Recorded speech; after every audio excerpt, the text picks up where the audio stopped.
काय घेऊन जाईल दिगंबरा येई बादता अवधूता येई बादता दिगंबरा येई बादता अवधूता येई बादता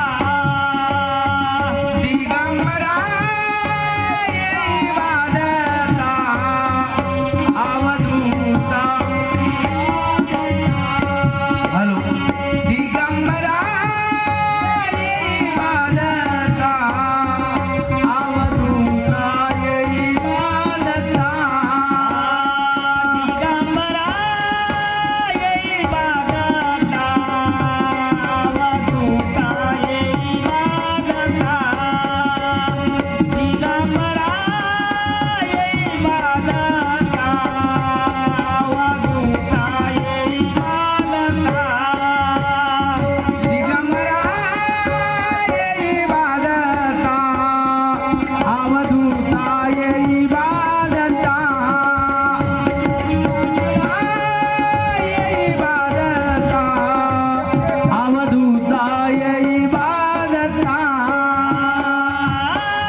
गुरुराज गुरुराज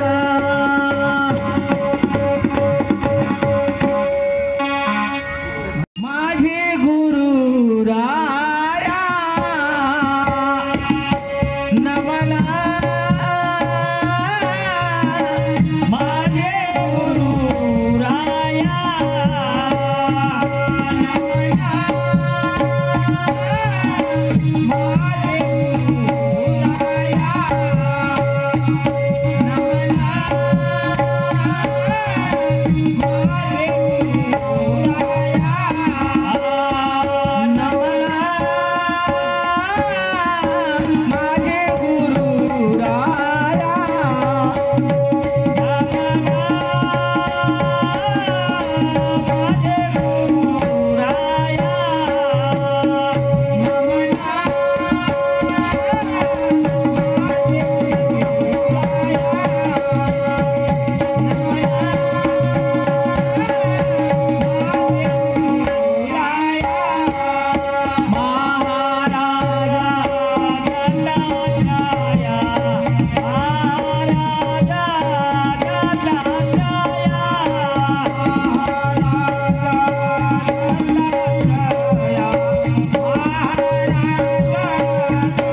केला साधू संतांनी आणि सांगितलं हे लक्षणाचं नाव बाजूला ठेवा.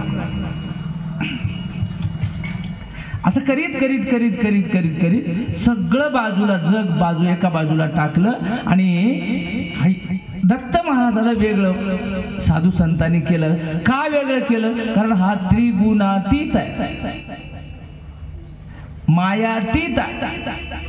मायेचा लेश दत्त महाराजाच्या अधीन माया करते काम, आणि बाकी दैवत मायेच्या अधीन राहून काम करते. फरक एवढाच.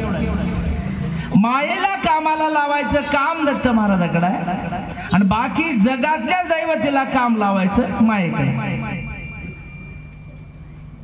आणि म्हणून शुद्ध लक्षणीचा करावा सोयरा. आता लक्षणावर बोलायला खूप वेळ लागते, आपल्याला कथा भाग बघायचे. शुद्ध लक्षणीचा सोयरा जर झाला त्याच्या संग सोयरा कोणाला म्हणावा? जो सोय करेल तो सोयरा. कोणती सोय? आमच्या जीवाच्या हिताची सोय ज्यानं करील सोयरा कोणालाही म्हणणार. वाटत भेटलं, नवीन भेटलं, दिसलं, राम राम घातलं तर त्याला वाट सरू म्हणतात, ते सोयरा नव्हतं. आणि म्हणून जो सोय करतो तो सोयरा.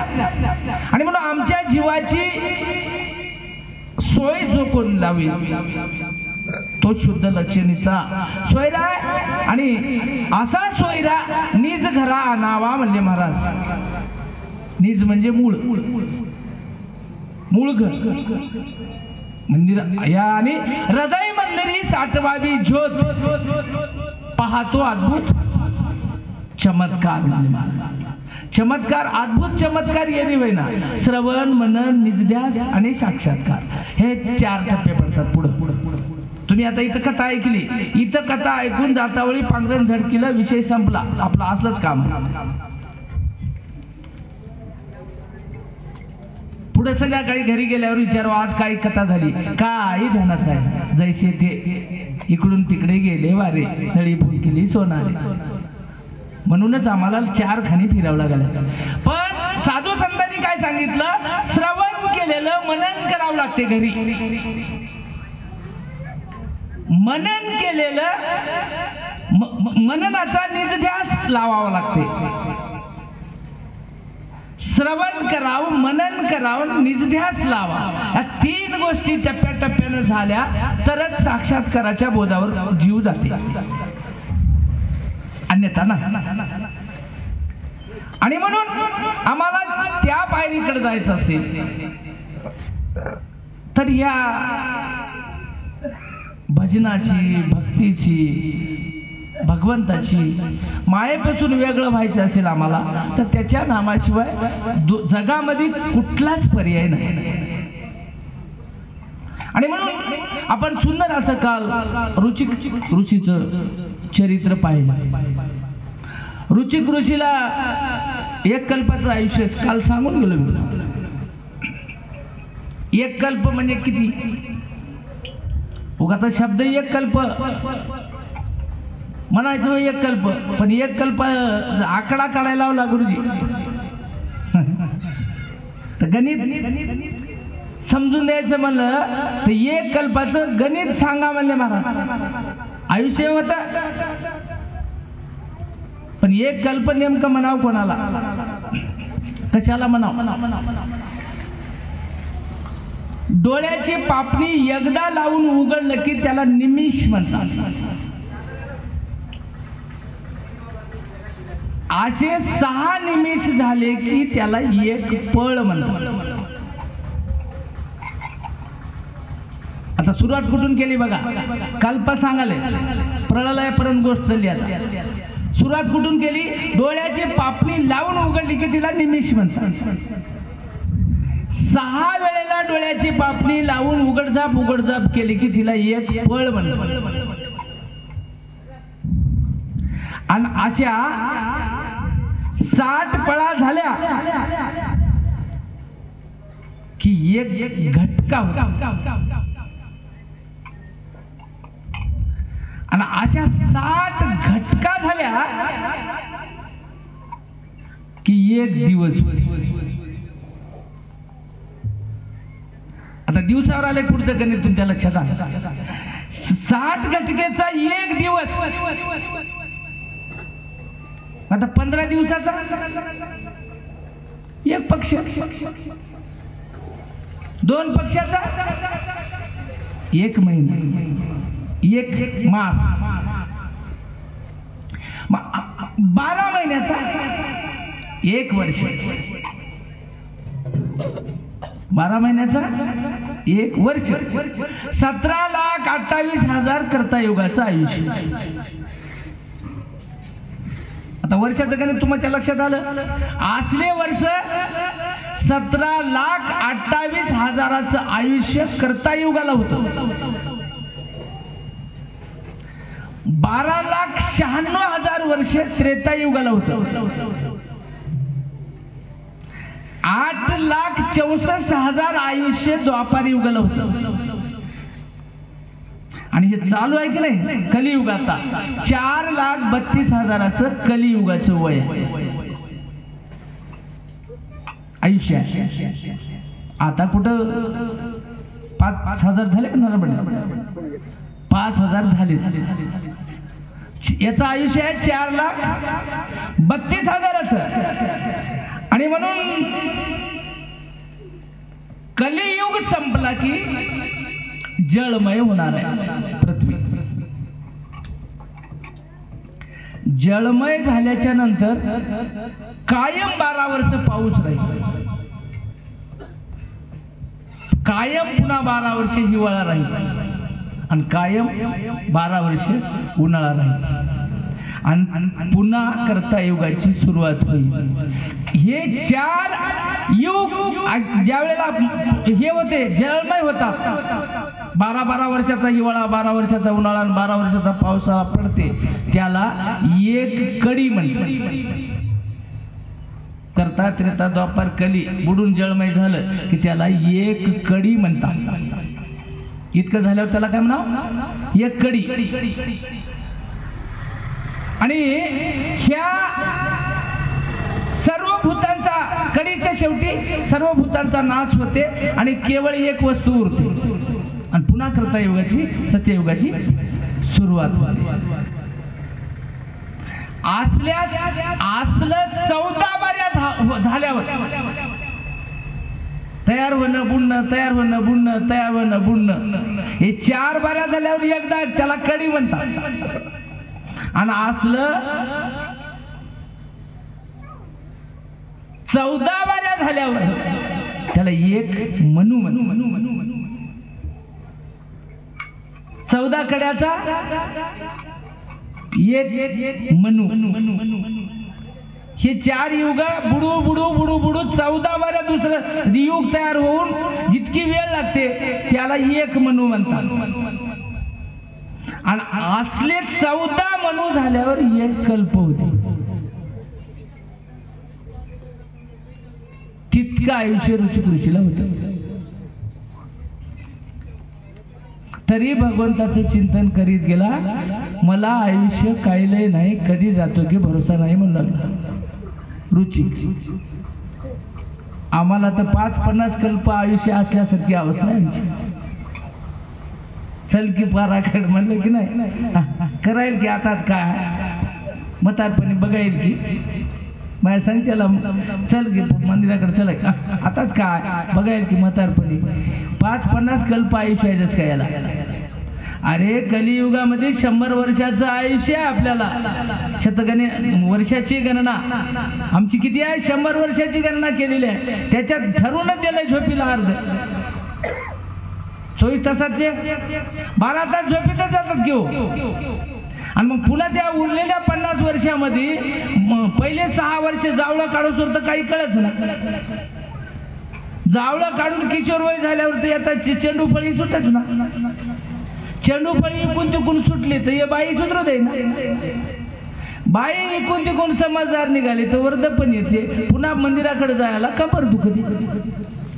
जावा कवा म्हणून. मग शेवटी भजनाची काय उरले ते पाहेगा म्हणले मला. असं खूप बाकीचं अवांतर बोलायला सिद्धांतावर, अवांतर म्हणण्यापेक्षा सिद्धांत होईल. मी जरी विनोदानं बोललो तरी ते सिद्धांतावर जरासा भर देतो मी. आणि म्हणून हे एक कल्पाचं आयुष्य जगत जगत मला 60 वर्षाची कथा तुम्ही ऐकली काल. रुचिक ऋषीनं हेतू साध्य केला. आज आपल्याला सुंदर अशी आता दत्त महाराजांच्या सैद्धांतिक भक्ताच्या कथा असं जर सांगित बसलं नारायण पाटील तर 365 दिवस आहे सर. 365 दिवस, 365 दिवस जर सत्ता चालल्या तर मी काही अडचण नाही. मी रोज सांगतो. तुमची अडचण असेल तर बघा, रोज एका भक्ताची कथा तुम्हाला 365 कथा सांगतो. तयारी असेल तर बघा. राग आला कोणाच मला आताच खाली येऊन उठे असू द्या. असो आपण खरंच भाग्यवान. आणि म्हणून राजहंस पक्षी निवडे चिरनीर ज्ञानिया विचार व्हावा तैसा जगी दैवताचे पाजळते डोंब म्हणून या बोंब मोक्ष मार्गी. आणि ही बोंब होऊ द्यायची नसेल, आम्हाला या भवदी मधून सुटायचं असेल तर मुक्ताबाईने चेहरा मारला. उलट उलट मागारा प्राण्या फिर गोते काशी भरला फुरमाये चालू नावा उनिया जासी. माया नदीचं पाणी रे बाबा बहुत ओढीते भल्या भल्या पोहणाऱ्याची उलटून पाडीते. माया नदीचं पाणी रे बाबा आती आवरेना विश्रांतीचे सुख मजला मिती सुटेना. आणि म्हणून ही मिती आम्हाला सोडायची असेल म्हणे मुक्ताबाई जाण गड्या रे सद्गुरूची खून धरा धरा सद्गुरूचे पाय पैल तीर जासाल उतरून. आणि म्हणून आम्हाला जगामध्ये जगाच्या पाठीवर तुम्ही कोणालाही विचारा सद्गुरू शिवाय गत्यंतर नाही नाही नाही. आणि म्हणून आम्हाला काही क्वचित मानसिक अर्पण भाव करून भगवंताचं दत्तप्रभूचे भजन करणारे कोटी जन्माचे भाग्यवान लोक. फक्त होते कसं आम्हाला दैवताचा संघ सुटना झालाय. दैवताचा संघ सुटला की दत्तप्रभू आम्हाला गटतेच, काही अडचण नाही. दुकान घालून अनंत युगापासून दत्त महाराज बसलेत. जीवाचा उद्धार करण्यासाठी ज्ञान भक्ती वैराग्य घेऊन वाट बघाले तुमची वाट. महाराज जीव माझा भवाब्दीमध्ये तळमळ करायलाय, अनंत दुःखाला सामोर चला, याला उधरून न्यायचे आहे. म्हणून आनंद मालकाच्या आदेशानं दत्त महाराजांना ज्ञान भक्ती वैराग्य घेऊन इथं तुमची वाट बघाले. आणि आम्ही काही की निव्वळ उग निष्काळजीनं राहिल्या. इतकं सोपं नाही, सहज सोपं नाहीये. आज त्याचं मूल्य कळलं झालंय. एकदा वेदांताचं प्रमाण आहे, अजय मेळ्याने एकदाच नाव घेतलं होतं महाराज नारायण. ते बी त्याच्या मोठ्या पोराचं नाव नारायण, त्या संबंधानं घेतलं होतं. सप्ताह किंवा देव घडाव म्हणून म्हणून महाराज म्हणले सर्वांगी साखर अवघी गोड. कोण्याही अंगानं खा, ते गोडच लागते साखर. एखाद्याचा द्वेष करून जरी म्हणलं नार्या तरी त्याच आपल्याला बेनिफिट मिळते. आणि म्हणून सर्वांगी साखर अवघी गोड. मग ह्या आजा मेळ्यानं तेच केलंय. काय केलंय शेवटच्या टप्प्यात? पोराला नारायण, पोराचं नाव होतं नारायण, नारायणाला बोलून घ्या. दृष्टांत बाजूला ठेवा, पण सिद्धांत असा आहे एका नामाचं महत्व आम्हाला स्वर्गाचं सुख देऊ शकते. जसं आजा मेळ्याला दिलं. नामे नेला वैकुंठाची, एका नामाची महिमा आहे. आणि आम्हाला जीव लावून या ठिकाणी कर्तवळी त्याची किंमत, त्याचं मूल्य वाटना. पण एकदा तुमच्या तोंडून जर गेला, चित्रगुप्त इथं बसून आता लक्षात ठेवा, तुम्हाला कोण काय करायलंय याच्यासाठी मी काल सांगून गेलो. फुटेज लावून आता डाव्या भुजावर एक कलम चालू आहे आणि उजव्या भुजावर एक कलम चालू आहे.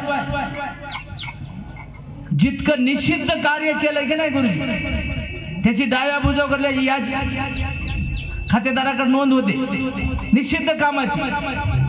निषिद्ध काम म्हणजे आता लक्षात आलं तुमच्या. आणि चांगल्या कामाची नोंद एकीकडे होती, इकडे होती. या दोन्हीच्या नोंद करणाऱ्याला साक्षीदाराची गरज लागेना. असं वाटू नये एखाद्याला मी लोकांचा ढग फुकालेलं कोणीच बघणार आले, मी स्वैरीत मोडालेलं कोणालाच कळणार झालंय. त्या 50 किलोमीटरवर जाऊन काडी करून आला, इथं कोणाला माहित आहे असं वाटू नये एखाद्याला. का साक्षीदार संघटनाचं पृथ्वी आप तेज वायू आकाश पंचमहाभूताचं शरीर आहे, हे 5 साक्षी आहेत. आणि निषिद्ध कर्माची नोंद, सिद्ध कर्माची नोंद तिथं भगवंताच्या न्यायालयामध्ये होते. यमधर्म हिसाब घेतात, चित्रगुप्त तिथं हिसाब दप्तर काढून ठेवतात. आणि त्या ठिकाणी गुरुविन मरशील अधोगती जाशील आणि कैसी दया येईल यमधर्मा म्हणले महाराज त्यावेळेला. आणि मग त्यावेळेला तळमळ तळमळ तळमळ करते जीव. आणि आपल्याला विचारले जाते बाबा 1 तीळभर तुझं पुण्य आहे आणि 50 माळा इतकं तुझं पाप. तेव्हा मात्र पश्चाताप होते. लोक सगळे पारा करू लागले, मी मात्र काड्या करू लागलो. तिथं पश्चाताप होते. आणि मग त्याच विचारलं जाते आम्हाला, तुम्हाला नेमकं आधी पुण्य भोगायचं आहे की सुरुवात पापापासून कर. तुमच्या मनावर तिथं स्वातंत्र्य आहे. जे भोगतो म्हणजे कारण पुण्य संपल्याबरोबर येत आहेच, हे कुठे चाललंय. आणि मग तिथलं गणित, तिथलं मास्टर, तिथलं रेकॉर्ड, तिथला हिसाब सगळा त्याच्या पद्धतीनं चालतील. तुम्ही सांगितले तसं चालतं. जर पाप पण पुण्य सारखं झालं पुढं माणसाचा जन्म देतात, जाऊ द्या म्हणजे. आणि पाप लई झालं आणि पुण्य कमी पडलं, जशाला तसं भोगायला भेटते. आम्हाला दत्त भक्ताला, गुरु भक्ताला आमचं पापही शून्य व्हावं आणि पुण्यही शून्य व्हावं. जर बार काय नाही का आमचं पुण्यच वाढावं असलं नवं, पुण्यही आमचं शून्यच राहावं आणि पापही आमचं शून्यच राहावं. पुण्याअंगी पुण्य सरले, पापाअंगी पाप जिरले. पापाअंगी पाप जिराव, पुण्याअंगी पुण्य सराव. उठा प्रात झाली स्मरा, चिंता सद्गुरु माऊली. नाम स्मरताच पावली, भक्त नेले मोक्ष स्वस्वरूपी. भूपाळीमध्ये महाराज म्हणले. आणि ह्या सगळ्या गोष्टी तिथं आठविल्या महाराज त्या भूपाळीमध्ये. माझे मत मी कोण आहो या भूपाळीत दाखवलं. आणि म्हणून पाप आणि पुण्य आमचं दोन्हीचंही 0 बजेट व्हावं. पाप पुण्याच्या पुढे जावं लागते आम्हाला, कर्मा धर्माच्या पुढे जावं लागते. चांगलं केल्यावर चांगलं फळ मिळते, हे विशेष वेगळा विषय. पण पाप कमी झालं, पुण्य लई झालं तर स्वर्ग सुख आहे. आणि पुण्य कमी झालं आणि पाप लई झालं तर नरक आहे. पण आम्हाला स्वर्गातही जायचं नाही, आम्हाला नरकातही जायचं नाही. स्वर्गात गेलेलं पुण्य सरलं की पुण्याची पावटी सरे, मृत्यू लोकांची उठी होते. हा, इंद्रपद जरी मिळालं महाराज तरी इथं यावं लागते, ते संपलं. पण आम्हाला इथं न येण्यासाठी आमचं पाप लई झालंय. पापातून ते पाप कमी करण्यासाठी त्या पापाच्या बजेट इतकं आम्हाला पुण्य करायचं आहे. जशाला तसं प्लस मायनस इजिकल टू मायनस, याच्यासाठी हे करायचं. आणि मग हे करीत करीत करीत करीत आम्हाला पाप पुण्याचे वेगळं व्हायचं. आणि कर्म धर्माच्याही वेगळं. 35व्या पदावर श्री माया जीवाला विचारते, कर्म धर्माच्या वेगळी गुण सांग म्हणते. गुरुजी एकाएक जीव आपला इथं गेला, इकडे लोक खुट्या ठोकायला बसतात, इकडे यायची तयारी चालते.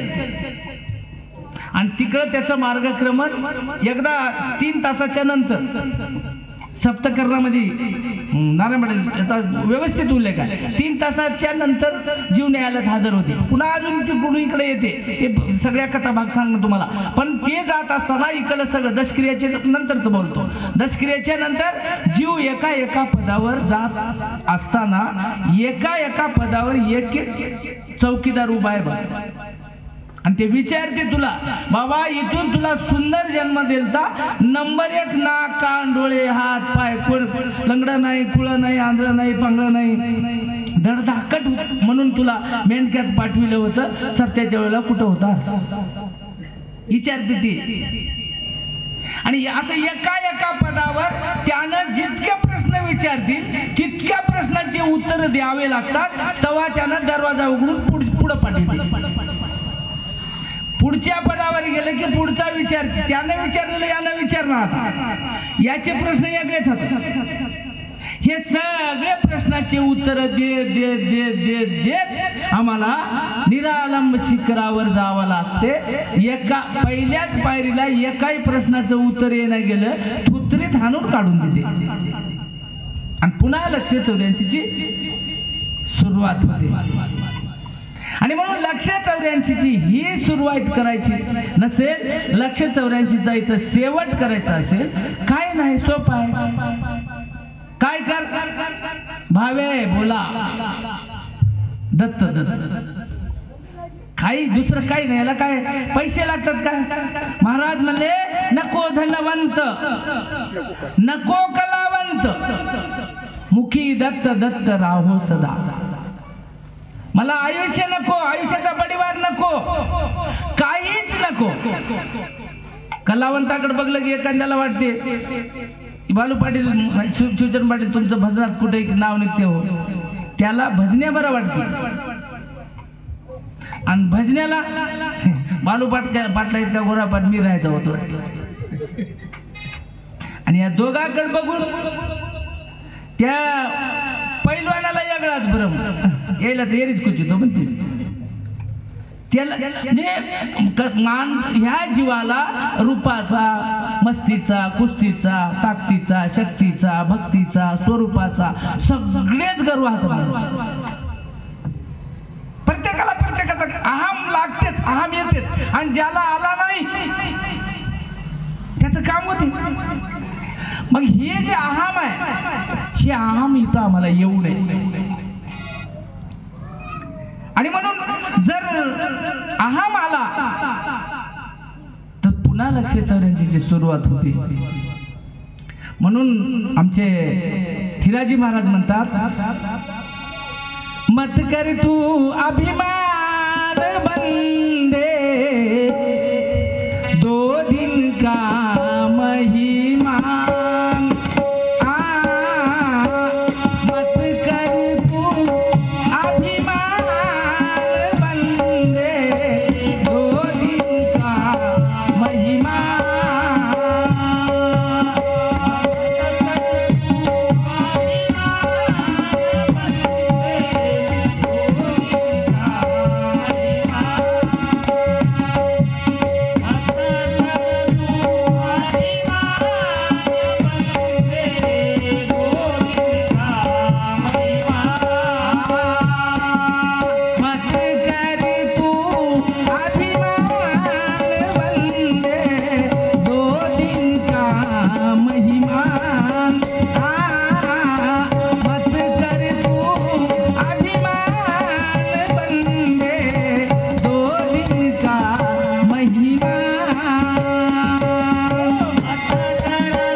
पाण्यावर आलेला बुरबुडा किंवा फुटेल याचा भरवसा नाही, असाच आमचा माणसाचा देह आहे. डोळ्याची पापणी लावून उघडेपर्यंत याचा भरवसा नाही. सुंदर असा तुला नर जन्म दिलाय, का दिलाय, कशासाठी दिलाय, कुणा दिलाय, का दिलाय, कशाचाही विचार नाही मला. किस कारण तू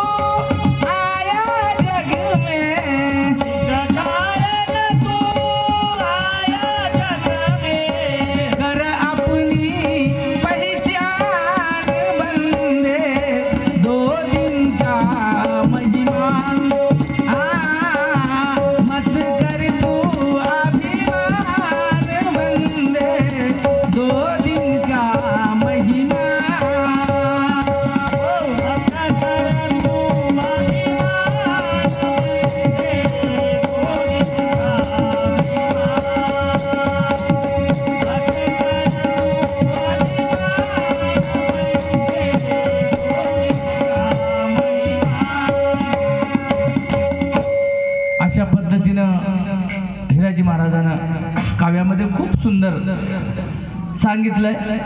आता भजनच म्हणत बसलो तर तुम्हाला भजनही सुंदर लागतात, पण आपल्याला कथा करायची आहे आणि आम्हाला अभिमान अहम सोडून भगवंताच्या चरणी लीन व्हायचं आहे. तर असाच एक लीन झालेला भक्त आपल्याला यदुराजाची कथा आज बघायची आहे. करता युगामध्ये तुम्ही सगळ्याला भजन येते, त्या लक्ष्म्या पुढच्या पिल्ल्यावणी उग बघत बसू नका.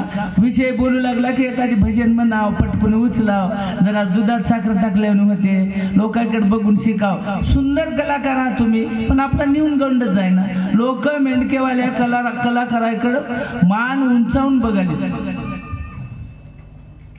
आत्मस्तुती ना वस्तुस्थिती सांगालो. बाहेरचे लोक काय भजने हो मेंढक्याची, आणि आमचे भजने ते लक्ष्मी पुढचे पिल्ल्यावणी उग बघाले टुकू मुकू टुकू. एकांतरी 100 भजने येतात आमच्या बाहेर. हे महाराज आमचं आखण लोकांना भजने शिकून जिंदगी गेली. यानमार तर म्हातार झालं, माझं काय होय की काय नाही की माझ्याकडेच बघायला.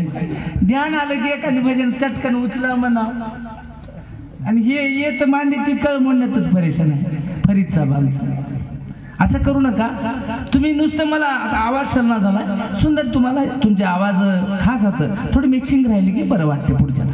आणि बोलता बोलता एखादी प्रमाण आठवले तर भजन करायचं, असं भजन म्हणायचं. त्रता युगामध्ये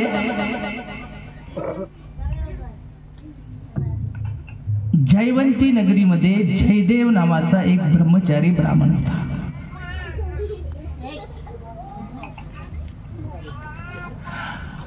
ब्रह्मचारी ब्राह्मण, सुशील घराण्यातला, सुसंस्कारी घराण्यातला, आदर्शयुक्त मायबापाच्या पोटी जन्म झालेला ब्राह्मण.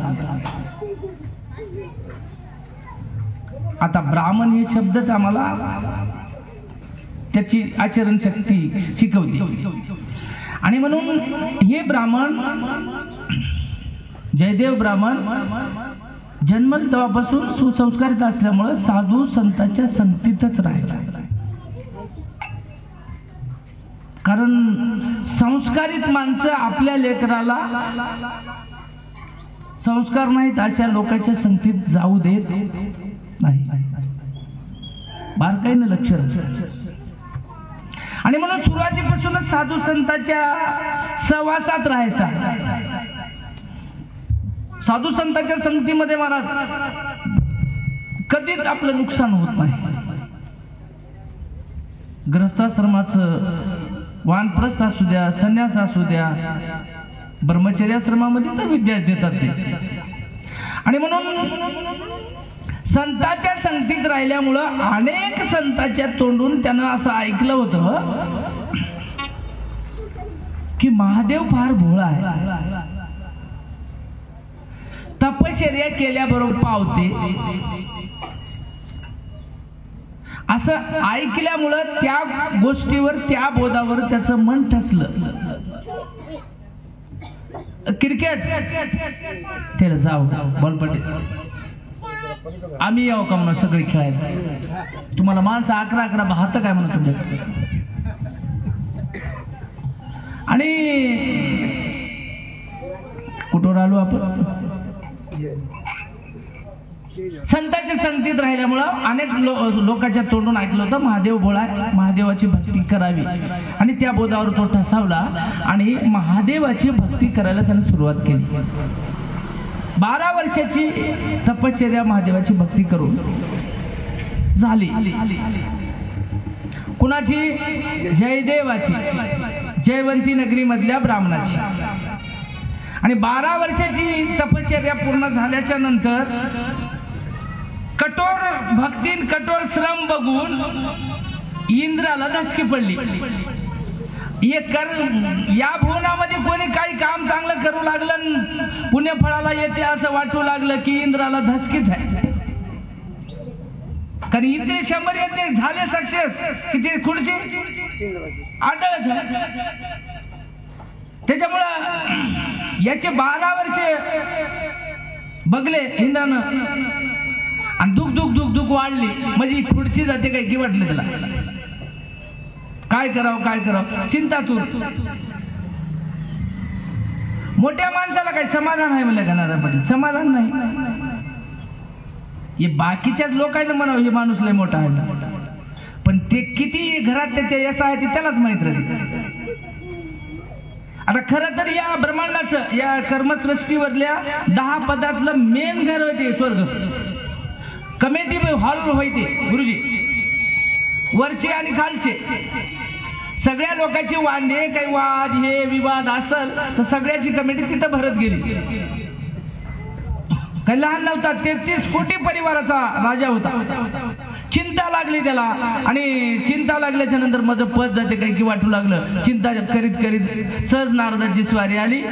नारायण नारायण नारायण जप करीत हातात विना, आणि ब्रह्मदेवानं आपलं नारदाला नमस्कार घातला. इंद्रानं, दोघांचा संवाद झाला. आणि नारदाने विचारलं इंद्राला, का नाराज दिसाल्या? म्हणलं रोजच्या सारखं लई आज खुलून दिसना झाल्या. काय नाही काय नाही म्हणलं. नाही नाही काय नाही काय नाही म्हणू नका, तुमचा चेहरा आम्हाला सांगा. काय काय गोष्टी चेहऱ्यावर बी कळतात. एक इंग्लिश मध्ये म्हण आहे बघा, face is mind of mirror. चेहरा हा मनाचा आरसा असतो. मनात काय चाललंय चेहऱ्यावर कळते. नारदाला कळलं. नारदानं सांगितलं, सांगा काय अडचण दुखणं असेल तर. त्यावेळेला हात जोडून सांगितलं त्यानं. काहीच नाही म्हणलं, एक दुख आहे. या खाली मृत्यू भुवनामध्ये जयवंती नगरीमध्ये जयदेव नावाचा ब्राह्मण तपश्चर्या 12 वर्षापासून करालाय, आणि एकनिष्ठ भक्त आहे, निश्चिम भक्त आहे. आणि याची तपश्चर्या अशीच वाढत जर गेली, ते महाग ते देवालयापासून सोडून घेतलं त्याला, ते घोरा आणि खुर्चीच आहेत बघा, दुसरं याला काहीच नाही ना. या मोठ्या लोकांना गेलं तिथं तुम्हाला सांगू का, यायला कोणताही विषय काढा, त्या विषयाला पुढचं अनुसरून पुढची सीट निघेल की नाही तेवढंच डोक्यात येते यायच्या, बाकीचं काहीच नाही. ती तवाचा इंद्र नव, आताचा इंद्र सांगाल तुम्हाला. आणि म्हणून दोघांचा संवाद झाला. इंद्रानं सांगितलं, नारदजी काहीतरी मला मदत करावं. मदत? हो. काय करू? काही नाही म्हणले, त्याला तपश्चर्यावरून उठवा. तपश्चर्यावरून उठवा म्हणण्यापेक्षा म्हणजे खुर्ची वाचवा. त्याला उठवा कसं म्हणाय? होय, तुम्हाला सत्ता करू नका कसं म्हणाय? मला राग आला तर गाव सोडून जाय, असलं त्यानं म्हणलं त्याला उठवा की नाही उठवा, पण माझी खुर्ची वाचवा. ठीक आहे मला. नारदानं घेतला विना. बघू म्हणलं, मी त्याला जाऊन भेटतो बोलतो. आला नीट जयवंती नगरीमध्ये नारदानं भेट घेतली जयदेव ब्राह्मणाची. भेट घेतल्यावर आता एवढा मोठा नारद स्वामी, अतिथी देवो भव या नयानं षोडशोपचारे पूजा केली भगवंताची, आणि जयदेवाच्या पाठीवर थाप मारली नारदानं. एवढाले मोठे माणसं घरला येतात, किती पुण्य लागते. आता बिन बुलायचे आले की म्हणून थाळीचं बैसोनी करा एक चित्त म्हणलं हरिपाठ. जाग्यावर बसून एक चित्त केलं की हे घडते. बिन बुलाय महिमान संत साधू आपली काळजी करीत करीत त्याची काळजी असेल, पण आपल्या घरला आले की. आणि त्यावेळेला त्या जयदेवाने सांगितलं, महाराज मी धन्य झालो, तुमचे पदस्पर्श माझ्या घराला लागले, चरणाला लागले. त्यावेळेला नारदाने विचारलं, सांगा तुमचं काय प्रयोजन आहे, का तुम्ही तपश्चर्याला बसलात?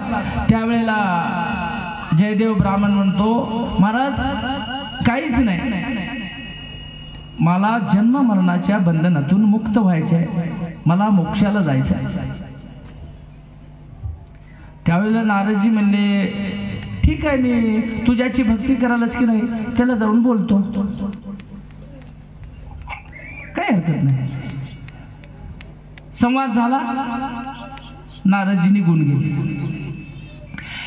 गेले डायरेक्ट कैलास पर्वतावर. सांगा प्रणाम माझा गयेला श्री शंकराला,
सांगितलं नारदजी तुम्ही माझा कैलासावर गेल्यावर भगवंताला नमस्कार सांगा.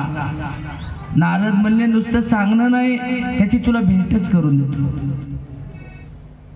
इतका आनंद झाला मला. कामासाठी त्याच बसला होता, त्याची भेट म्हणल्यावर किती आनंद झाला असेल. त्याची भगवंताची भेट म्हणल्यावर मन प्रसन्न झाले. अष्टभाव दाटून आले.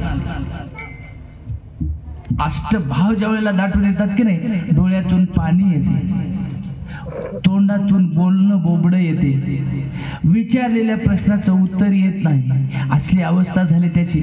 आणि पुन्हा नंतर सावरलं, नारदजी निघून गेले डायरेक्ट भ्रमंती करत करत करत आणि कैलास शिखरी जाऊन महादेवाला प्रणाम केला. महादेवाने नारदाला प्रणाम केला. संतची माझी गुरु, मी त्यांचा चेला, त्याने माझ्या नामाचा विस्तार केला, नाहीतरी मजला कोण जाणे उद्धवा म्हणले मला. त्या प्रमाणाला अनुसरून, कारण हे नारद कुठं गेलं तिथं प्रतिष्ठेचंच ठिकाण होतं. या या या बसा, पहिलं पोयाचं प्लेट द्यायलाच.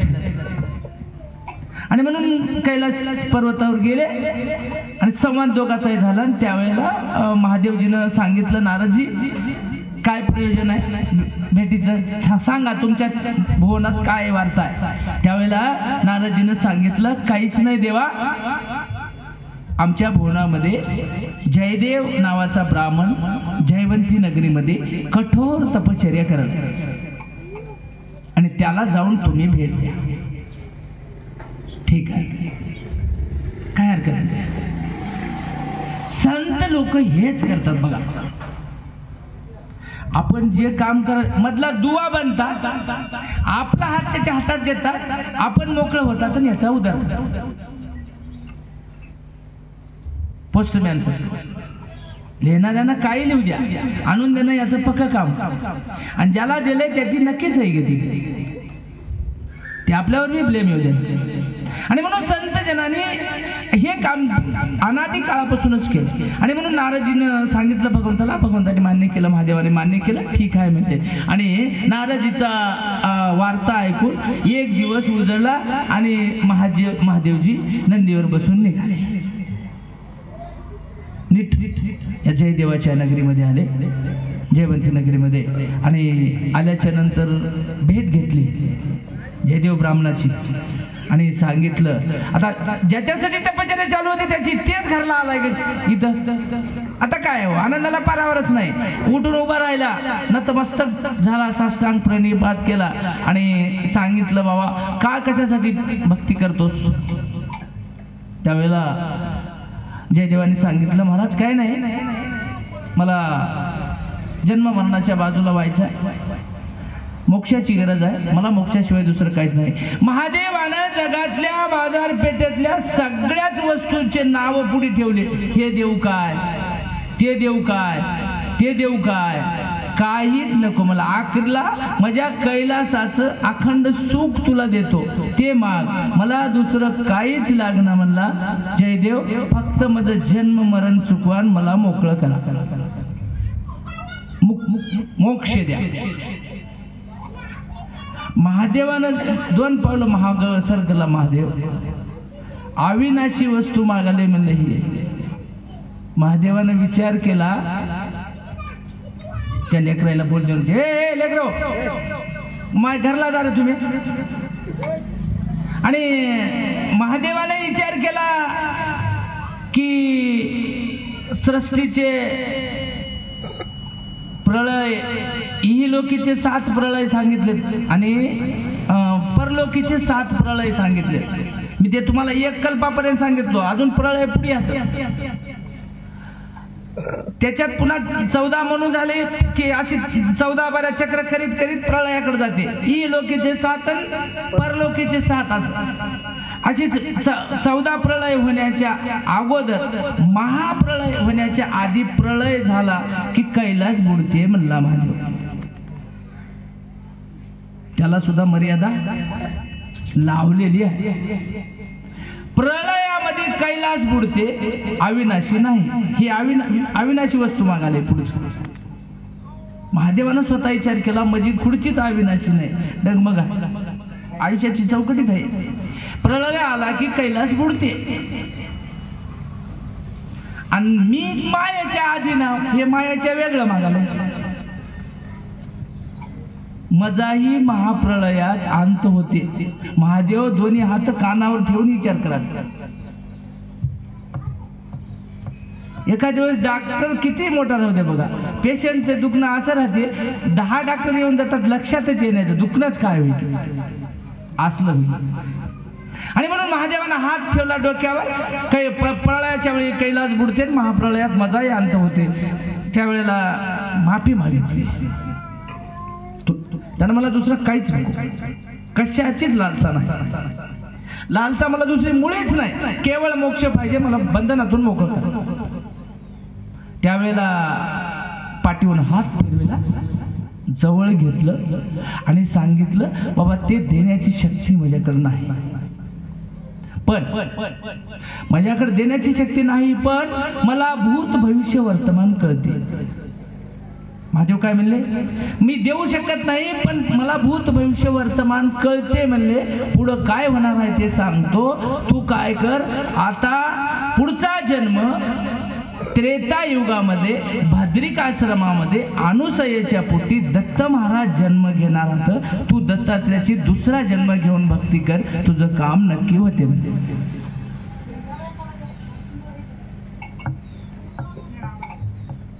आश्चर्यच वाटलं त्या भक्ताला बिन देवाला. आता खोटं बोलण्याचा तर विषय नाही. आणि त्रेता युगाला आता तुला एक जन्म मात्र दुसरा घ्यावा लागणार, कारण या जन्मामध्ये येताच भक्त होईल. आणि त्यावेळेला ही खून पटली जयदेवाला. आणि जयदेव देव इतकं सांगले, वचन दिलं, ऐक म्हणले, तुझा नक्की उद्धार होते. त्रेतायुगामध्ये भद्रिक आश्रमामध्ये आत्रे ऋषीच्या आणि अनुसयेच्या आश्रमामध्ये दत्त महाराज येणार. तू दत्तात्रयाची भक्ती कर आणि कामाला तुझं काम होते. महादेव अंतर्धान झाले. महादेव अंतर्धान झाल्यापासूनच जयदेवानं तिथूनच भगवंत दत्तात्रय प्रभूची भक्ती करण्याची सुरुवात केली. महादेवाची भक्ती सोडून दिली आणि दत्तप्रभूचं चिंतन करायला सुरुवात केली. मन देवा दत्त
आले सांगोल आणि दत्तप्रभूची भक्ती या जयदेव ब्राह्मणांना सुरुवात केली आणि भक्ती करीत करीत करीत आता त्याची भक्ती आपल्या भक्तीवरी नव्हती, टणटण नाणं होतं. आणि म्हणून कालांतराने भक्ती करता करता आयुष्याचा शेवट जवळ आला. एक दिवस देहांत झाला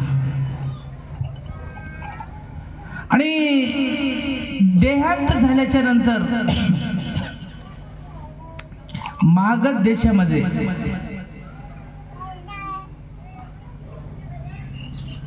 अवंती नगरीमध्ये मागध राजा होता. त्याला बरेच दिवसापासून मुलगा नव्हता आणि म्हणून यानं केलेल्या पुण्याचं प्रायश्चित्त तिकडे जन्माला घालायचं होतं. याला रचना मूळ रचना तशीच चालू होती. त्यावेळेला देहांत झाला. देहांत झाल्याच्या नंतर याचा जीव नेण्यासाठी यमाचे दूत आले आणि देवदूतही आले आणि दोघात भांडणं लागलं. आमचा होय तुमचा होय. देवदूताला बघले पुन्हा मग हे यमच्या दूताचं लई वाढून चालणार. सत्यापुढं असत्य पांघरून घेईल, थोडा वेळ टिकत, किंवा वाघाचं कातोड पांघरून गाढवाला 4 आठवडे काढता येते. पण एखादी चांगला शिकारी भेटला ते कातोड जर वळला ते मूळ स्वरूप त्याचं उघड होते. तसं हे यमदूत निघून गेले आणि देवदूतामध्ये चर्चा चालू झाली. याला नेवावं कुठं, कसं आहे तुमचा पुण्य संचय जसा असेल तसं पुढचं ठिकाण. याचं काहीच नाही, याला लालूचच नव्हती काही. फक्त भक्ती केलंय, काय पाहिजे म्हणलं तर काहीच नाही म्हणलं. लालचीत पडला असलं तर त्याला ब्लेम लावायची, किंवा एखादी वस्तू मागली तर त्याच्या मागे दोष जातात. निर्दोषच आहे, काय पाहिजे काहीच पाहिजे ना. ह्या देव लोकांना कळला याचं ठिकाण, याला नेमकं देवावं कुठं, तर काही पुढचं याला कोणता जन्म द्यावा. या ब्रह्म विष्णू महेश या तिघाच्याही देवदूताला पेच पडला, याला कुठे द्यावं. आखरीला यायला हिसाब जुळला गेला. देवाचा राजा बृहस्पती गुरु देवगुरु बृहस्पतीकडे ही केस गेली. या तिघाच्या दूतानं तिथं विषय मांडला आणि म्हणले शिष्याला शंका आली की गुरुला पुढे यावं लागतं. आणि मग त्या गुरुजी पुढे बृहस्पती पुढे नेऊन हे विषय ठेवला. म्हणले महाराज याचं करावं काय. म्हणजे काय झालं, काही नाही. या आत्म्यानं जीवनामध्ये कधीच कशाची लालसा केली नाही, कशाचीच अपेक्षा केली नाही. फक्त मला मोक्ष पाहिजेच म्हणालंय आणि इतकं पुण्य केलं, याला पुढे काय करावं म्हणजे. देवाचा गुरु बृहस्पती सुद्धा डोसकं खाजू लागला. अहो गुरुजी तुम्ही पेपर तपासतावळी, तुमच्या भाषेत सांगाल होता, पेपर तपासतावळी खालील 7 पैकी 5 प्रश्नाची उत्तर द्या असा तुमचा प्रश्न येते. आता विद्यार्थ्यांना नीट सुटसुटीत काही लिहिलं नाही, 5 पैकी 3 प्रश्नाची उत्तरच दिले. ज्याचे त्याला जसं उत्तर दिले तसे तुम्ही मार्क देता. पण ते असा एक विद्यार्थी जर भेटला तुम्हाला, खाली त्यानं लाल अक्षरात लिहिलंय वरील पैकी 7ही प्रश्नाचे उत्तर तपासून मार्क द्यावेत. जर लिहलं त्यानं, आता या गुरुजीपेक्षा ते अक्षर सुंदर आहे. याना काना वेलांटी रस्व दीर्घ कळणार, त्याला ती पद्धतशीर कुठलीच उणीव नाही. कुठलीच उणीव नसली तरी पैकीच्या पैकी मार्क देईनच. बघा तुमचे लोक बदमाशच राहतात. बोर्डाला द्यायला पाहिजे की नाही, पैकीच्या पैकी द्यायला पाहिजे, देईन. तरी काही विद्यार्थी असे भेटतात, मला 5 तुम्ही काय म्हणलाय 7 पैकी 5 प्रश्न सोडवा. मी 7 पैकी कोणतेही 5 तपासा म्हणून लिहिलंय. मला पैकीच्या पैकी मार्क का नाही? कोर्टात खेचीत म्हण. असे विद्यार्थी भेटतात तेव्हा एक गुरुजीची की नाही बोबडी वळती. बोर्डासंग चॅलेंज करणारे आजही विद्यार्थी आहेत, नाही का? तशापैकीच हे गिरायक होतं. आणि म्हणून बृहस्पतीनं विचार केला आणि दप्तर काढलं, बघितलं, काही करू नका म्हणले, याला पुढचा जन्म राजपुत्राच्या याला राजाच्या पोटाला घालून टाकले. कशामुळं म्हणजे राजा झाला की राज्यांती नरका, याला इकडे खेचता येत. आणि एकदा याला राजा केलं की राजाच्या मागे पेटत राहते. खरं बोलावतं बालू पाटील मतदान दे ना, खोटं बोलावतं नारायण पाटील मारल्याशिवाय ना. कसं करावं ना, राजाचा पेट असा राहतो. याला इकडूनही कवतो मामर्जा, ही राजाची अवस्था राहते. मधून राज्य केवढाही राहू द्या आणि राज्य त्याचं कितीही मोठं राहू द्या, राज्य अंती नरकच आहे. कारण निपक्षपातीपणानं त्याला न्याय देताच येत नाही. कुठलाही राजा राहू द्या, गल्लीच्या सरपंचापासून दिल्लीच्या पंतप्रधानापर्यंत.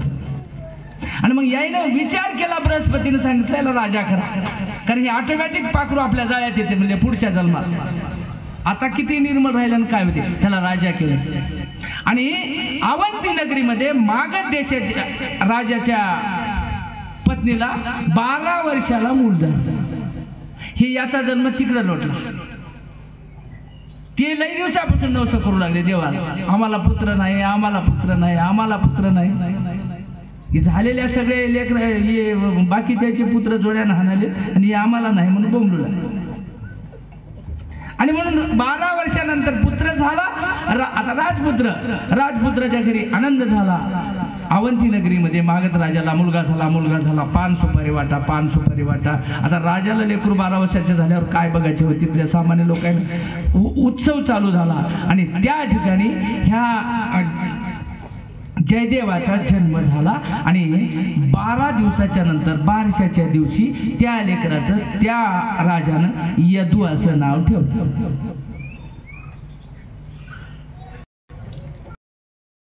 वय आलं, उपनयन विधी संस्कार केला की त्यावेळेला प्रथा होती आपलं गुरुकुल कांगडीमध्ये देऊन टाकायचं. उपनयन संस्कार म्हणजे जावळं काढले की. आता जावळ तुम्ही शाळेत किती वर्षाला घेतात? 6 वर्षाला. 6 वर्षानंतर मग जावळं केव्हा काढतात? आमचा ब्रह्मचर्य आश्रम काय सांगते, उपनयन विधी संपली, लेकरू फक्त उपनयन विधीपर्यंतच घरी ठेवत गेले.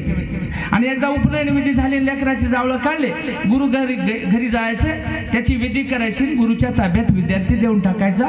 ब्रह्मचर्य आश्रम 25 वर्ष. पुन्हा 25 वर्षे ते लेकरू घरला आणायचं नाही. मला कर्मचना झालंय, मोहा पिंट्या कसं आहे की तिथं सोय व्हायली की नाही, जशी होईल तशी. पुन्हा माईचं दर्शन नाही ना, बापाचं नाही. आणि मग लेकरू पूर्ण गुरुजीच्या ताब्यात. गुरुजीनं सकाळी प्रहरापासून रात्री त्याची दैनंदिनी जी आहे तितकी करून घ्यायची. मग लेकरू हळूहळू मोठं झालं.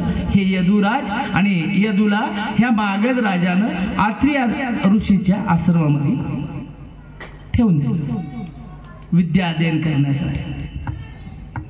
आणि त्या ठिकाणी मग आत्री ऋषीच्या आश्रमामध्ये सकाळपासून संध्याकाळपासून गुरुजीनं लावलेलं काम. आणि गुरुजीचं काम काय राहते, विद्या अध्ययन करणं. आणि म्हणून गुरुजीनं त्या लेकराला 25 वर्ष विद्या देणं, त्याला राजकीय नाही, सांस्कृतिक, आध्यात्मिक आणि त्याला बाकी सगळ्या गोष्टीमध्ये प्रवीण करणे, त्याला विद्या देणे, प्रॉम्प्ट करणे. आणि म्हणून आत्री ऋषीच्या आश्रमामध्ये 25 वर्षे गेली महाराज. ग्रस्ताश्रम 25 वर्षात. जीवनात माणसाला 4 आश्रमातून जावं लागते. 25 संपले की पुढं 26 ते 49 ग्रस्ताश्रम, 26 ते 50 ग्रस्ताश्रम संपला, पुढे 51 ते 75 वानप्रस्थ आणि वानप्रस्थ संपलं पुढं 76 ते 100 वाचलं तर संन्यासाश्रम. हे 4 टप्प्यात आश्रमाचे. संन्यासाश्रम म्हणजे उग भगव लिहून हिंडायचं नव्हतं. वानप्रस्थ हे आश्रम आपल्याला वानप्रस्थ आश्रमामध्ये किंवा संन्यास आश्रमामध्ये पडल्यावर घरीच राहायचं, घरच्याच बायकोने केलेले कपडे लेवायचे, घरीच केलेली भाकर खायची. पण पहिलं जसं वाडकी झालं नाही काय केदळ करतो असलं बोंबलाय झालं तेव्हा खाकी जेव्हा की म्हणलं तेव्हा जेवायचं. जसं वाटतला वाट सरू मला देता काय ओ पाणी, जरासं वाढता काय भाकर म्हणते की नाही, त्या वृत्तीनं आपणच आपल्या घरी राहणे याचं नाव संन्यास आश्रम. आणि वानप्रस्थ आश्रमामध्ये दोघांच्या संघाला कायम बंदी. बाकी आहार निद्रा भय मैथून तर सगळीकडे जातं, 4 येऊन खनित. आणि म्हणून असो आश्रमावर बोलण्यापेक्षा आपल्याला यदू राजाला 25 वर्ष वानप्रस्थाश्रमामध्ये आत्री ऋषीनं विद्या शिकविल्या. पहिली वेदविद्येमध्ये पारंगत केलं. वेदविद्येनं जरी पारंगत झाला तरी जीवाला मुक्ती नाही. वेदविद्येमध्ये पारंगत केल्याच्या नंतर पुढे अध्यात्म विद्या शिकविली. अध्यात्म विद्या शिकविल्यावरही जीवाला मुक्ती नाही. कुसुमाड गुरुजी किती तुम्ही हुशार राहा, MPSC चे प्लेट तुम्हाला जमलं, तुम्ही म्हटलं तुमच्या DED स्केलचं वरून चौकट किती तुमची लेवल ठरलेली आहे. किती प्रयत्न करा तुम्ही, तुमच्या लेवलच्या बाहेर तुम्हाला जाताच येणार. तसंच आहे मग हे जे परमार्थाचे तुम्हाला टप्पे सांगालो नाही, टप्पे समजून घ्या. वेदविद्या म्हणजे काय, जगातल्या आतापर्यंत झालेल्या सगळ्या अवताराची नुसती कथा वर्णन करणं म्हणजे वेदविद्या. पुढची अध्यात्म विद्या झाल्यावर ब्रह्मविद्या, आत्मविद्या अशा काही विद्येचे प्रकार पडतात. आणि शेवटची परिविद्या याला म्हणाव जी विद्या प्राप्त केल्याच्या नंतर कुठलीच विद्या प्राप्त करण्याचं शिल्लक राहत नाही.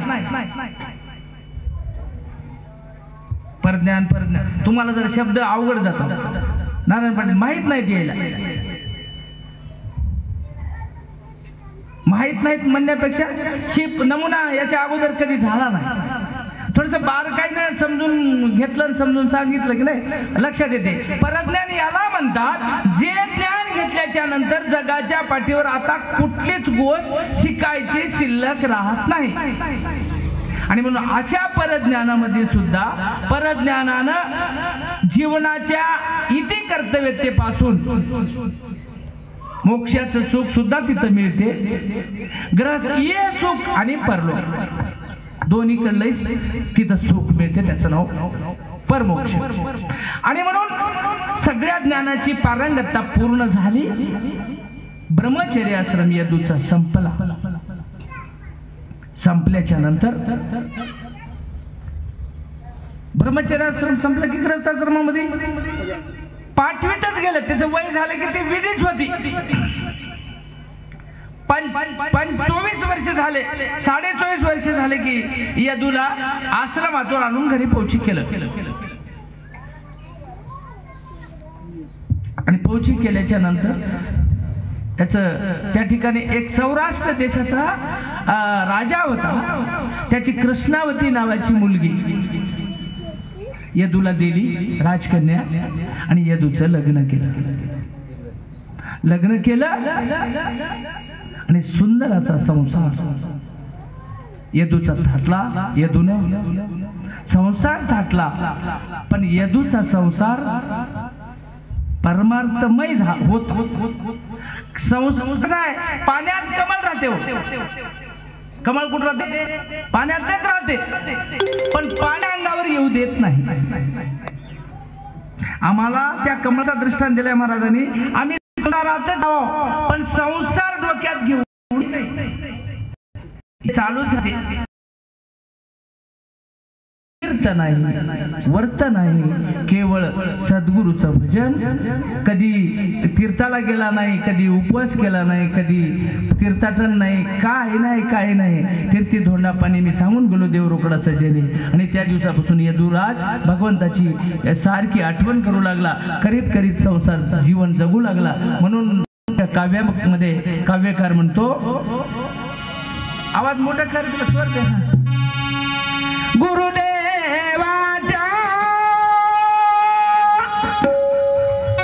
चरणापासी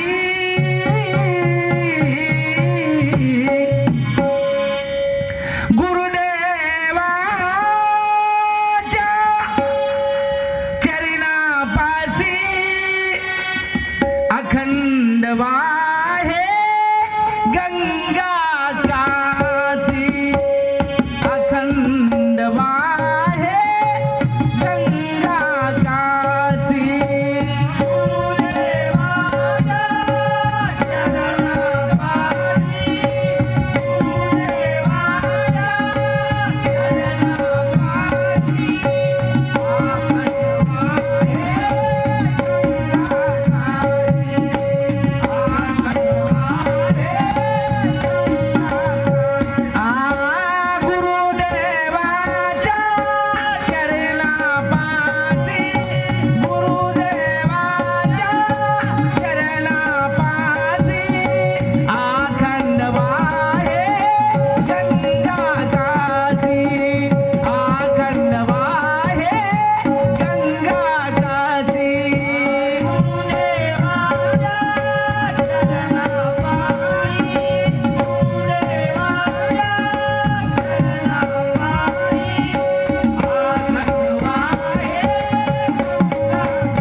वेळ टाळून पुढं आज कथेला उशीर झाला थोडा.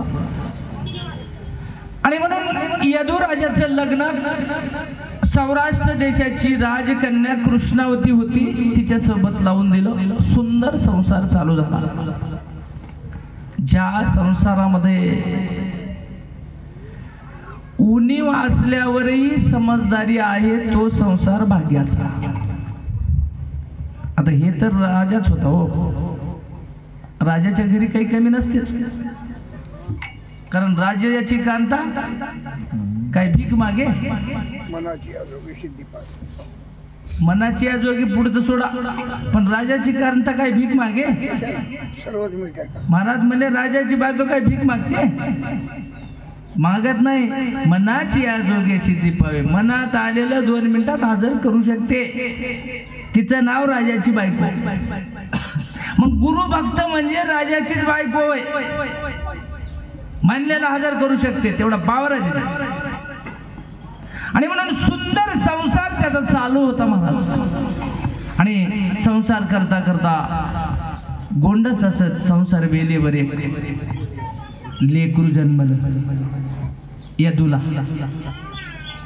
5 वर्षाचं लेकरू होतं. एक दिवस शिकारीच्या निमित्तानं सह्याद्री पर्वतावर फेरी निघाली राजाची, यदुराजाची. आणि सह्याद्री पर्वतावर अचानक दत्त महाराजाची भेट झाली. कारण आता पुण्य कमी पडलंच नाही, आता भेटीशिवाय दुसरं काही उरलंच नव्हतं, इतका साठा जमला होता.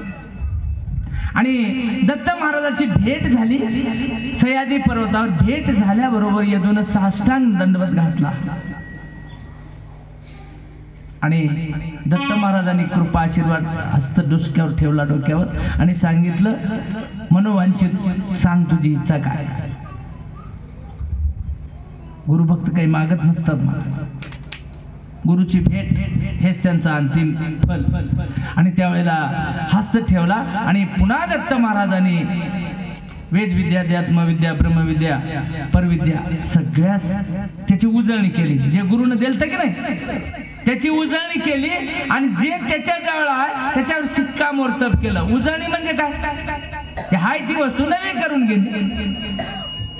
आणि म्हणून दत्त महाराजांना पुन्हा त्या विद्या सगळ्या पारंगत करून घेतल्या, आशीर्वाद दिला आणि मोठी उत्क्रांती मनामध्ये निर्माण झाली.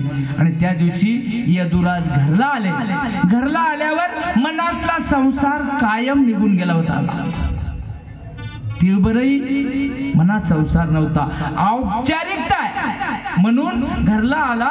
5 वर्षाच्या लेकराच्या राज्याभिषेक केला आणि प्रधानाच्या राज्य ताब्यात दिलं.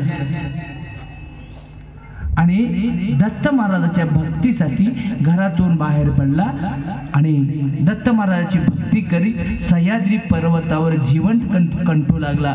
पुढचं जीवन आलं त्याला उपदेश द्यायचा, सन्मार्गाला लावायचं, बोध करायचा आणि त्याच्या जीवाचा उद्धार करायचा.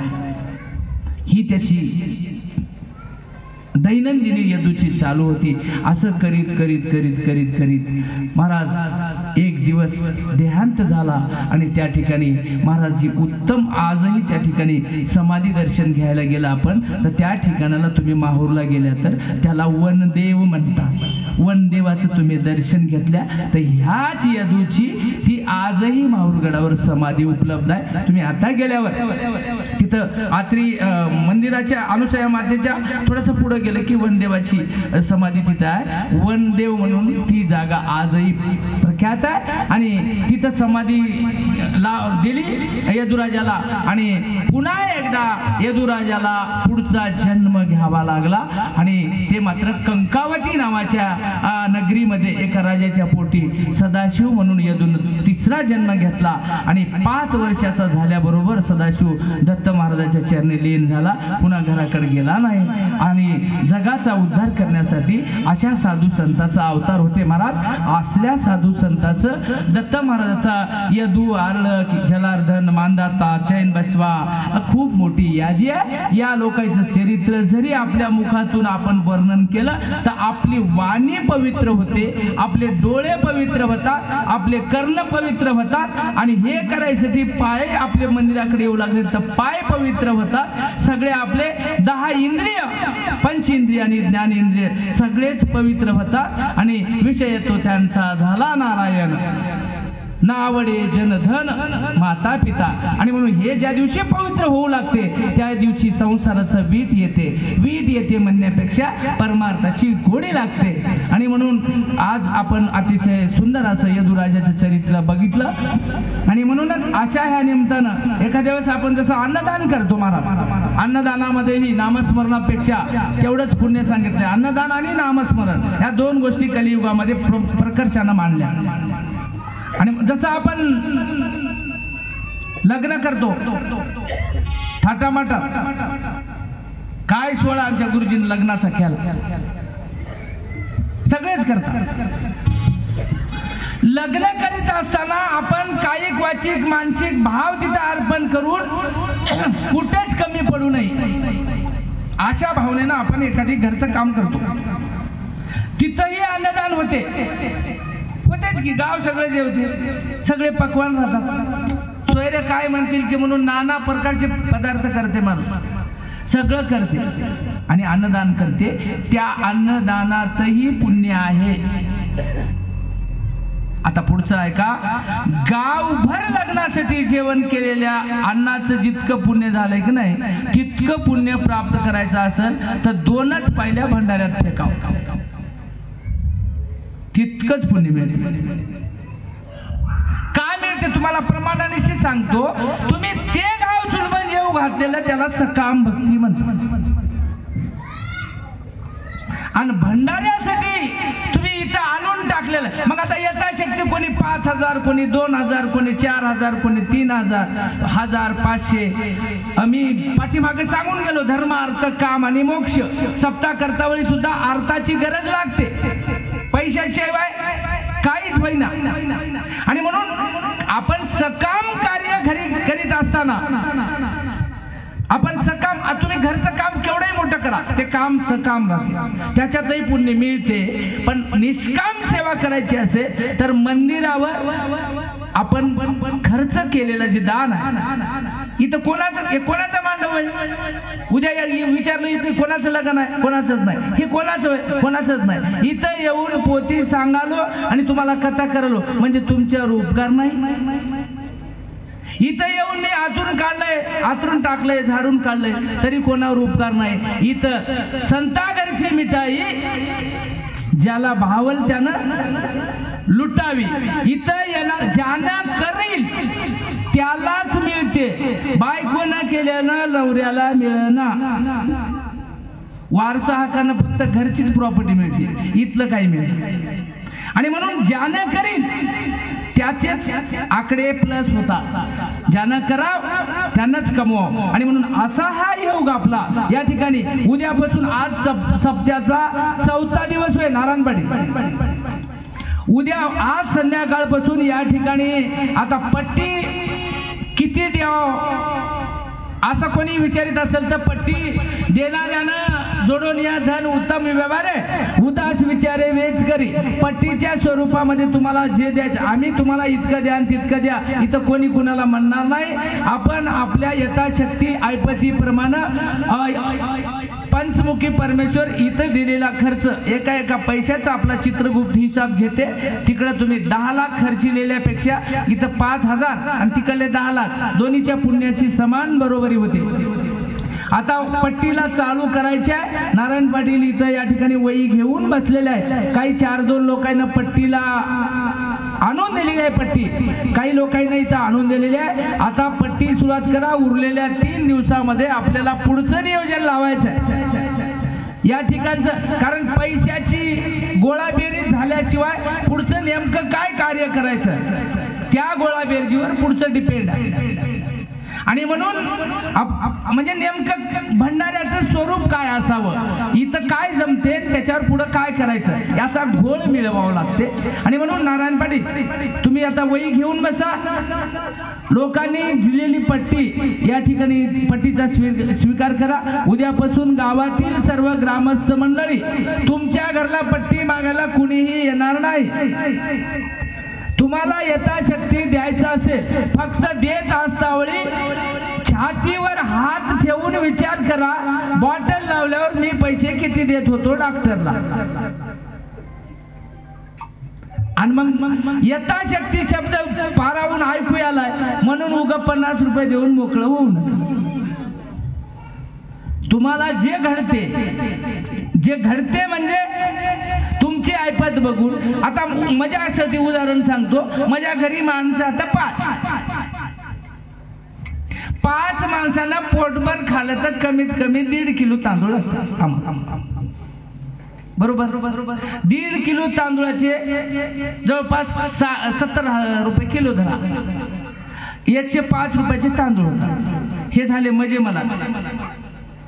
पण माझ्या देणगीमधून दुसरे 5 माणसं तरी जेवा प्रत्येकाने देत असतात। आपलं घर खाऊन दुसरे 5 माणसं तरी याच्यात जेवावं, हे झाला तांदळाचा हिसाब। आता पुढची व्याप्ती तुमच्या मनावर आहे। त्याच्यामुळं इथलं सकाम भक्ती करण्यापेक्षा इथली निष्काम सेवा, इथल्या अन्नामध्ये एक वेगळी रुची आहे। इथल्या अन्नाचं सेवन केल्याच्या नंतर बुद्धीच्या वर वेगळा परिणाम होते। संतांच्या संगतीतलं अन्न प्रसाद, इथलं याला प्रसाद म्हणतात, महाप्रसाद म्हणतात। त्याच्यामुळं आपण आता उद्यापासून पट्टीला चालू करू आणि म्हणून पट्टीचं स्वरूप म्हणून यथाशक्ती जे द्यायचं आहे ते आपण देऊ शकता। तर या ठिकाणी काही सद्भक्त मंडळीनं आमच्याकडे पट्टी आणून दिलेली आहे, ती मी तुम्हाला वाचून दाखवतो।